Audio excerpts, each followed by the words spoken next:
Seth Beckman had been a high school athlete. He loved to play rugby, spend time with his dad and friends. But in late 2012, his parents noticed profound changes. He had started with having some issues with depression and not wanting to get out of bed, not doing the things that he loved to do.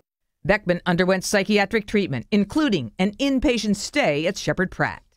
They knew he was depressed, but they didn't know where the depression was coming from. On the night of August 17, 2013, a Harford County deputy sheriff shot Seth Beckman to death. It happened on the parking lot of a gas station. Police had been called for someone acting erratically.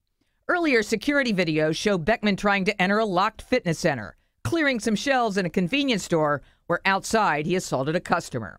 At the gas station, he broke into a snowball stand. That's where he was when the deputy arrived.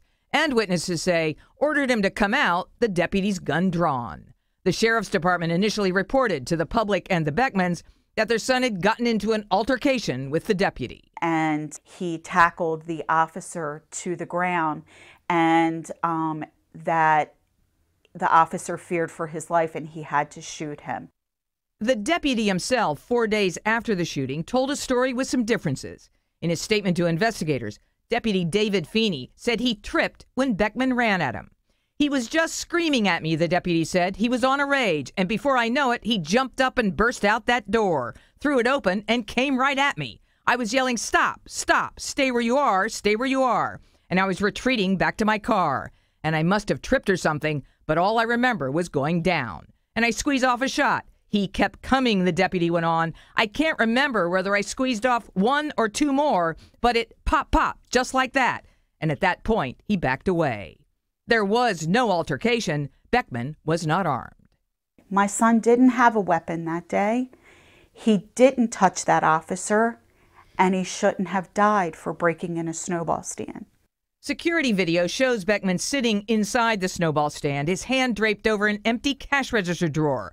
He appeared to yell something, then run out. Seconds later, the deputy shot him 2 times. He suffered internal bleeding and went into cardiac arrest while being flown to shock trauma. Glenn Beckman questions why the rush to force his son out of the snowball stand when there was no indication he posed a threat. And he hurried for no reason with backup on the way. He could have had more experienced officers with him, more force to stop an unarmed suspect without shooting him. I mean, I don't know when cops just started shooting people. They used to club you if you didn't have a weapon. Now they just shoot you and say, I was in fear for my life. In his statement, Deputy Feeney could not clearly recall what he told Seth Beckman to do. The Harford County State's Attorney reviewed the death of Seth Beckman and found no criminal liability on the part of the deputy. There was no other outside investigation.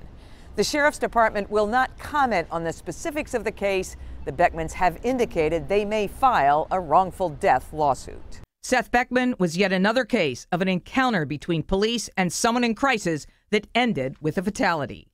Deputy Feeney told investigators he could tell something was wrong with Beckman. The shooting happened seconds later. For the 11 News I-Team, I'm Jane Miller.